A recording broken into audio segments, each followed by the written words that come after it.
Ça vous est déjà arrivé de vous poser la question pourquoi vous êtes toujours dans métro, boulot, dodo? Pourquoi votre vie ne change pas? Pourquoi votre vie, c'est souvent des répétitions de mêmes événements? Eh bien, ce soir, j'ai décidé de vous donner mon expertise pour apprendre à être plus heureux. Plus heureuse, bien entendu. Donc, vous êtes avec Marie-France Pierre pour sentir et ressentir. Et nous allons vraiment passer un super moment pour faire le point sur vraiment ces bases fondamentales et indispensables pour trouver le bonheur et ainsi faire en sorte que notre monde devienne lui aussi vivant sous le signe de la joie et du bonheur. Alors, j'ai donc décidé de choisir ce sujet aujourd'hui parce qu'il m'est arrivé ces 2 dernières semaines quelque chose qui n'est vraiment pas très agréable. J'ai eu le sinistre des eaux chez moi, c'est-à-dire depuis le coin de ma chambre, le hall de la salle de bain, la penderie, la salle de bain, la gaine de la salle de bain, l'autre corridor. Donc je vous dis pas, je vous passe les détails. Donc 3 fuites qui venaient de l'étage au-dessus. Et pour couronner le tout, lorsque le plombier est venu hier matin, il m'a demandé de descendre à la cave avec lui et comme je venais de prendre une photo de ce tuyau qui coulait donc de l'étage du dessus, j'ai déposé mon iPhone dans un carton pour pas qu'il tombe. Et puis je suis rentrée, j'ai complètement oublié que je l'avais déposé. Et le soir, c'était la veille des choses à mettre dehors sur le trottoir. J'ai fermé le carton, complètement oublié que mon iPhone était dedans et le camion poubelle l'a emporté mercredi matin. Voilà, donc déjà l'énervement qui s'ensuit, je vais dire, ça fait déjà vécu une situation où plusieurs personnes sont impliquées, certaines de bonne foi, certaines de moins bonne foi. Donc on est là en plus à se démêler avec les assurances. Je parle là tous ceux et toutes celles qui ont vécu les inondations. Donc c'est pas facile et en plus on vit dans la puanteur. Donc moi c'était donc vraiment des odeurs d'égout, pas mal, je vais dire de de dégâts aussi matériels. Donc qu'est-ce que je faisais? Mais je me répétais Marie-France, calme-toi. Repense à ton cours de yoga lorsque tu étais en formation, donc pendant 3 ou 4 ans avec France Maure à Liège. Donc j'ai suivi une formation pour être professeur de yoga. Et dans cette formation, on nous parlait de shit et de shita. Donc shita, on pourrait penser au sage, donc d'où la banane. C'est pour vraiment vous souvenir de shit et shita, la banane. Donc, et là, c'était vraiment dissocier l'être profond de ce qu'on appelle le mental. Parce que le mental, c'est celui qui va nous jouer beaucoup de tours. C'est celui qui va être vraiment gourmand de pensées. Il ne vit que par les pensées et surtout les pensées négatives, destructrices. Donc, je repense à ce cours où nous avons parcouru, enfin étudié quand même pendant un certain temps, le livre qui s'appelle le Yoga Sutra de Patanjali. Donc, les Yoga Sutras de Patanjali sont des textes très anciens de l'Inde. Il y a donc 4 chapitres qui expliquent un petit peu tout le mental humain, comment s'est construit notre mental, comment nous devons apprendre à le gérer par la respiration, par les pensées constructives et positives. Donc c'est vraiment un livre qui reprend 4 chapitres où on va parler de la respiration, des positions de yoga, pourquoi les positions de yoga, pourquoi la respiration par rapport au mental, mais tout ça, si vous voulez, c'est pour apprendre à le gérer. Donc je me suis dit, oui, c'est ça, tu ne mourras pas, Chita. Non, je ne mangerai pas, non pas de la pomme, mais de la banane. Parce que Chita, j'associe à sage, même si ça ne s'écrit pas de la même manière pour ne pas oublier le nom. Je me dis, non, non, tu ne mourras pas, tu ne mourras pas, tu ne mourras pas. Et ainsi, j'ai vraiment fait un travail sur moi pour me dissocier de ma colère. Quelque part, j'étais plutôt en colère de voir comment ça se passe ici. Et je me suis dit, je vais vraiment me mettre loin, loin, loin et devenir une observatrice. C'est-à-dire que l'émotion de colère que j'ai générée, le Qigong m'a appris maintes et maintes fois que c'est sur moi qu'elle se retourne. Donc, mon foie, chaque fois que j'ai de la colère, de la jalousie, de la frustration, j'abîme mon foie.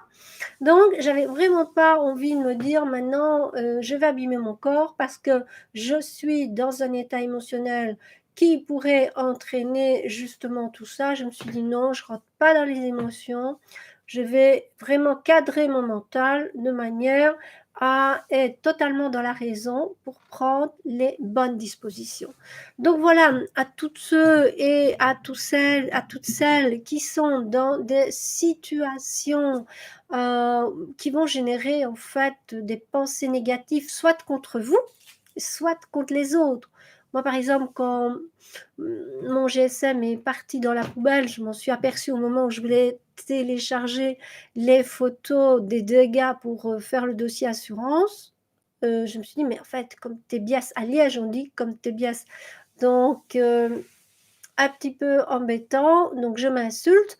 Puis après, je me pardonne. Mais non, t'es pas bien, Marie-France, tu étais fatiguée, regarde tout ce que tu as vécu, tu découvres la première fuite, puis samedi soir, donc je parle du week-end passé, je découvre la deuxième fuite en rentrant, et puis lundi après-midi, donc début de semaine, la troisième fuite, des murs moisis, des choses abîmées, donc je me dis, waouh, waouh, non, non, tu n'es pas biaise, tu as plutôt un mental qui a beaucoup été sollicité, donc tu es un peu en surcharge.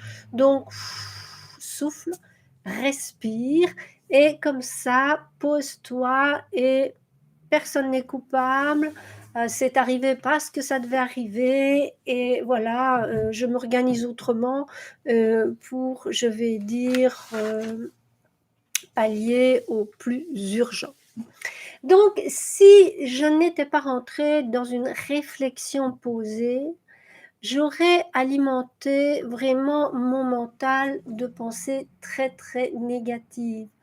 J'aurais dit, mais c'est honteux quand je vois comment il a fait sa réparation, c'est normal, ça va dans quelques mois recommencer. Enfin, j'étais tout le temps, bon, je dis, Marie-France, t'arrêtes, tu vas écrire juste une fois ce que tu as constaté, rien qu'une fois, et puis après, tu mets copie aux autres personnes concernées, et puis tu oublies, tu penses pas. Pense à autre chose. Et c'est comme ça que bah, j'ai plutôt pensé au magasin, à l'agence que j'allais contacter pour vendre le magasin, voir aussi où j'allais déménager. Donc, j'ai remplacé ces pensées négatives qui voulaient m'habiter, qui voulaient habiter ma tête, par des pensées positives, par des projets. Donc ça, c'est déjà, je vais dire, quelque chose d'important. C'est de savoir que nous avons le pouvoir de créer au niveau de notre corps la sérénité et la paix et la santé, uniquement en générant des pensées positives. D'ailleurs, il y a la méthode Coué, je guéris, je guéris, je guéris, et il a guéri énormément de personnes avec sa méthode donc du docteur Coué. Un autre docteur, Simonton, aux États-Unis, se sert aussi de ce qu'on appelle la visualisation créatrice pour régénérer les cellules dans des maladies donc assez graves.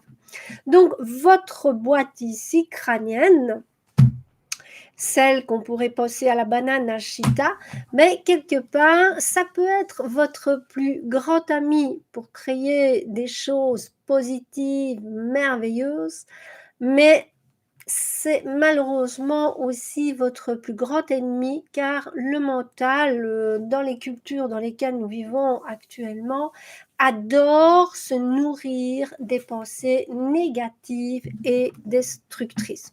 Donc je trouve que ça, c'est vraiment, vraiment un petit peu dommage d'ignorer notre fonctionnement. Donc nous fonctionnons malheureusement avec un mental qui adore se nourrir de pensées négatives du type « Oh, tu as vu comme elle est habillée, celle-là, c'est vraiment moche, comment c'est possible ?» ou dire oh là là, mais comment est-ce possible de faire ça? Mais comment est-ce possible? Enfin, tout le temps porter des jugements négatifs sur autrui, ou être jaloux d'autrui, ou être envieux d'autrui, ou juger, tout simplement juger, mais quelque part, ça va de nouveau se retourner contre nous. Donc, que vous le vouliez ou non, c'est notre mental qui va créer notre réalité, parce qu'il va générer des idées qui ont donc une charge positive ou une charge négative, et ces idées ne se perdent pas, ces pensées ne se perdent pas, et elles vont attirer nos amis, nos situations, tout ce qui se passe en fait, qui nous arrive dans la vie. Si chaque fois que vous cherchez un emploi, ben, votre emploi, on ne vous garde pas, et vous voyez que ça fait des années que c'est comme ça, ben, dites-vous bien que dans votre mental, il y a une forme pensée peut-être qui génère cela. Une forme pensée, c'est une situation dans laquelle vous vous trouviez enfant, où vous disiez peut-être, mais tu n'arriveras à rien dans la vie, tu es toujours en échec, tu es un bon à rien, tu n'arriveras jamais à rien dans la vie. La forme pensée, elle est là, et elle a entendu ça maintes et maintes fois, et elle va ainsi générer, appeler des situations pour être conforme à l'ordre quelque part qu'on lui a donné, à cette suggestion qu'on lui a faite pour vous. Tu ne réussiras jamais dans la vie. Eh bien, quelque part, ben, beaucoup ne savent même pas que ce qui leur arrive est en réalité quelque chose qui a été programmé il y a bien longtemps, qu'on appelle une forme pensée, et qui va se répéter tant que vous n'en avez pas pris conscience. Donc, ça peut être aussi des formes pensées où on va vous dire écoute, franchement, avec ta taille, ça va être difficile de trouver un homme, tu devrais faire des régimes, tu devrais faire du sport, hein, encore mieux, hein, pour maigrir, hein. Tu devrais faire même de l'autosuggestion. Et cette personne, depuis qu'elle est petite, on entend que comme elle est grosse, elle n'aura jamais de mari, elle ne pourra pas se marier, il n'y aura aucun homme. Eh bien, elle va quelque part en imprégner toutes ses cellules, et inconsciemment, c'est elle qui va rejeter les hommes. Donc, simplement parce que ce sont encore des formes pensées qui vont générer un certain aura, je vais dire une certaine énergie qui fait que ben, les hommes ne vont pas être attirés. Mais si cette même personne qui pèse 150 kilos fait un travail sur elle-même, commence à apprendre à s'aimer, à se dire, voilà, moi je suis mon corps, mais je ne suis pas que mon corps, je suis mes pensées, je suis mes énergies, je suis mon mental, je suis quelque chose d'autre à l'intérieur, et qu'elle commence à changer sa manière d'être, même pas de maigrir, même pas de changer son habillement, mais d'avoir un regard différent sur elle-même, les autres auront également un regard différent sur elle. Donc tout vient de ce que nous pensons. Donc moi, pour vous donner un exemple, j'ai décidé de faire quelque chose, mais j'arrive toujours à le faire. Parce que c'est un processus mental que je vais vous donner dans quelques instants, qui fait qu'en travaillant comme ça, vous allez en général atteindre l'objectif que vous vous êtes fixé. Donc moi, à différentes périodes de ma vie, je me suis fixé des objectifs différents. Je peux vous garantir qu'au niveau professionnel, je les ai tous atteints. Donc, je pense que là où on va mettre la priorité, là aussi va correspondre notre réussite. Si vous mettez la priorité à réussir une famille où vous allez toujours être disponible, toujours présent, c'est votre objectif fondamental. Si vous faites une fixation là-dessus, vos pensées, vos paroles, vos actions et toute l'énergie va dans ce sens, vous réussirez cette famille. Donc voilà, ce sont des exemples différents. Réussir sa vie professionnelle, réussir à créer une famille, c'est des priorités qui dépendent de chacun, mais le processus est le même.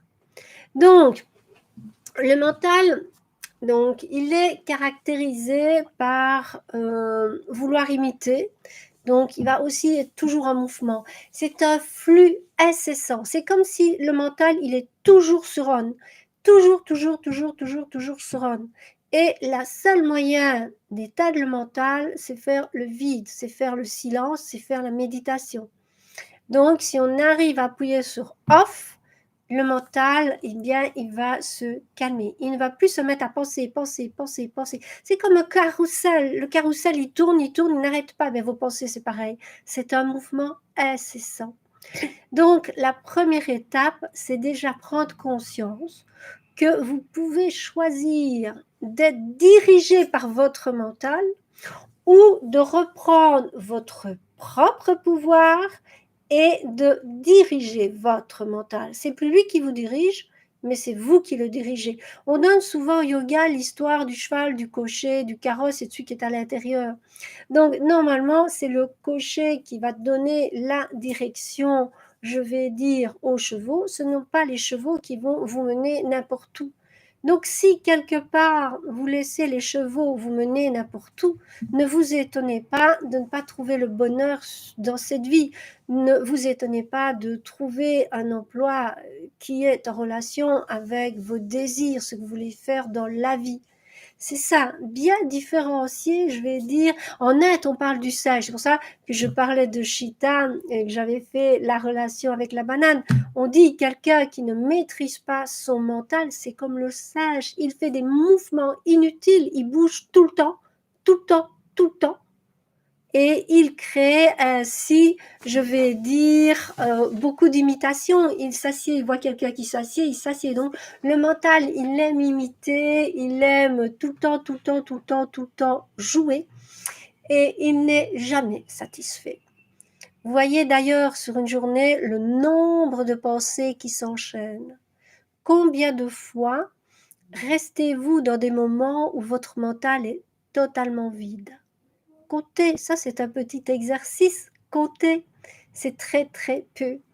Donc, ce mental qui n'est jamais satisfait, qui a toujours besoin d'être sourd, qui est vraiment dans ce carrousel, il faut vraiment, vraiment apprendre à avoir de la vigilance.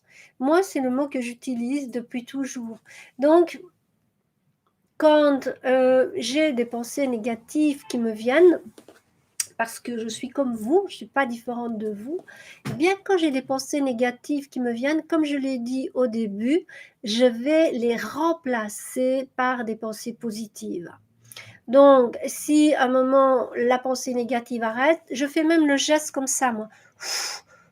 J'accompagne le geste et dis non, tu ne rentres pas. Si à peine tu rentres, ne tracasse pas, tu sors par l'autre côté, tu ne restes pas en moi à te répéter, à te essayer de développer cette pensée malsaine. Ça ne m'intéresse pas. Et directement, qu'est-ce que je vais faire? Je vais mettre quelque chose de positif. Quelque chose de positif, ça peut être vos meilleures vacances. Ça peut être les moments les plus merveilleux que vous passez avec votre famille ou avec vos animaux ou votre premier rendez-vous amoureux, tout ce qui s'est bien passé en fait dans votre vie et qui vous a amené de la joie. C'est en cultivant la joie et le bonheur que vous resterez en bonne santé. Plus vous aurez des pensées négatives et destructrices, plus vos cellules vont capter cette énergie et vous serez plus en bonne santé. Vous allez créer vous-même votre propre maladie. Donc la gestion de vos pensées va déterminer la direction que vous allez donner à votre vie. Plus vous allez être bienveillant envers vous-même, arrêtez de vous insulter, arrêtez de vous critiquer, ayez de la compassion pour vous, ayez des moments d'attention pour vous. Eh bien, vous allez voir que le regard des autres, il va changer sur vous. Il ne va plus vous considérer comme la fille qui ne fait que parler en négatif tout le temps, qui n'amène rien de positif ni de constructif. Mais oh tiens, elle a changé, oh tiens, c'est intéressant ce qu'elle dit. Et ça fait boule de neige. Voilà. Donc on remarque déjà en numéro 1 ce qui se passe sur nous. Et puis au niveau de vos amis, en observant qui ils sont vraiment, vous aurez une idée du pourcentage de vos pensées négatives. Si vous réunissez, par exemple, 8 personnes, et que vous faites un tableau pour chacune, tiens, celle-là, elle est toujours dans la joie, elle raconte toujours des trucs chouettes, ben là, bon point. L'autre, ben, chaque fois, elle se plaint qu'elle est malade, c'est toujours sa maladie, sa maladie, sa maladie, elle a un mauvais point. Celle-là, oh, elle parle toujours que ça ne va pas à son travail, c'est tout le temps que ça ne va pas, un mauvais point. Faites le total et vous voyez sur 8 combien vous avez. Si vous avez 1 sur 8, ben, il y a encore un très très gros travail à faire. Si par contre vous avez du 6 sur 8, ben, franchement, bravo. Il reste à remplacer ces 2 personnes négatives par des personnes positives. Ce sera le reflet de qui vous êtes vraiment. C'est votre entourage, le choix de vos amis. C'est comme ça qu'on peut le mesurer. Donc voilà, moi je propose ce petit exercice qui est pour moi intéressant. Dans la pensée zoroastrienne, on disait ceci, la pensée juste, la parole juste et l'action juste. Donc ça veut dire que lorsque on aligne bien ces 3 éléments, on arrive en général à atteindre son objectif. Et si c'est un objectif qui est basé sur la paix, la bienveillance, c'est le monde qui va changer. Le monde ne va pas changer par le haut. Vous voyez, chaque fois que le monde change par le haut, il y a de plus en plus de pollution, il y a de plus en plus de misère sur Terre, donc ça n'a jamais, jamais fait ses preuves, ce système-là. Par contre, si vous regardez la petite vidéo de Sainte-Marie que j'ai fait il y a quelques mois, où j'expliquais la différence entre le matriarcat et le patriarcat, le matriarcat n'étant pas l'opposé du patriarcat, c'est une autre conception de vie, eh bien c'était tout à fait différent. Donc si ça a déjà été possible sur Terre à une époque là où le paradis était reconnu comme le paradis, notre planète est le paradis, avant que la notion de patriarcat la transforme en enfer. Donc c'est possible, tout est possible. Dites-vous bien, si on a pu créer des bombes atomiques, notre cerveau peut créer des machines pour dépolluer la Terre. Si on a su créer la famine sur Terre, on a les moyens de donner à manger à tout le monde. Tout est possible, mais ça vient de chacun d'entre nous. Donc si on veut être citoyen de la planète en tant qu'éco-responsable, eh bien c'est en passant à l'action. Bonjour Evelyne. Donc en passant à l'action, nous allons avec nos pensées créer des paroles justes, des paroles qui ne sont plus blessantes, des paroles qui sont plutôt bienveillantes et passer bien sûr à l'action. Donc c'est pour ça que la fois passée, la semaine dernière, je vous ai fait la petite vidéo sur Ensemble pour le zéro déchet, parce que je remarque qu'il y a eu un engouement à une époque et toute une partie de la population sont toujours ces mêmes-là qui continuent. Ah bonjour Sabine. Et puis maintenant, je me rends compte qu'il n'y a pas beaucoup de nouveaux qui vont rejoindre ce groupe-là. Donc j'observe autour de moi. Donc je me dis, il était temps la semaine dernière d'un petit peu reparler du zéro déchet pour que nous commencions à penser. Donc j'aimerais tous ceux qui m'écoutent déjà, c'est faire un exercice par rapport à la vidéo précédente. C'est dire, voilà, je vais voir dans ma tête comment je vais changer mes pensées pour la planète. Et puis, je vais me mettre en action. Avec l'énergie pour me mettre en action, j'atteindrai toujours mon objectif.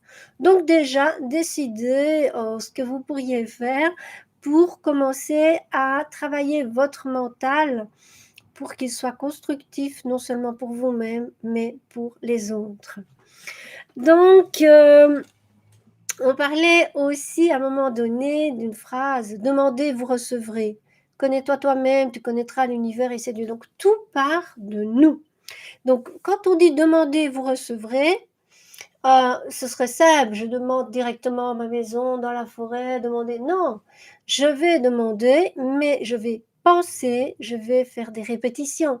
Ce n'est pas juste une fois par mois que je vais demander ma maison dans la forêt. Non, je vais faire des répétitions. En plus, je vais la visualiser. Je vais visualiser, est-ce que ça va être un chalet, est-ce que ça va être une yourte, est-ce que ça va être une maison, je ne sais pas. Je vais la visualiser. Et puis, je vais m'atteler déjà à aller sur des sites immobiliers pour un petit peu voir ce qu'on me propose. Vous voyez, je vais passer à l'action. C'est comme ça que le moteur étant enclenché, tout le reste va suivre. Si vous avez une charrue, vous avez les bœufs, vous attelez, ben, ça va suivre. Voilà. Il faut un début et le début, c'est les pensées. Et si vous coordonnez bien vos pensées, vos paroles, vos actions, votre énergie, votre corps va suivre. Vos cellules vont être heureuses de vivre. Mais chaque fois que vous avez une pensée négative ou la rumination mentale, ça c'est terrible aussi, avant de dormir, tous les gens qui ruminent n'arrivent pas à appuyer sur le off, mais c'est pareil. C'est pareil.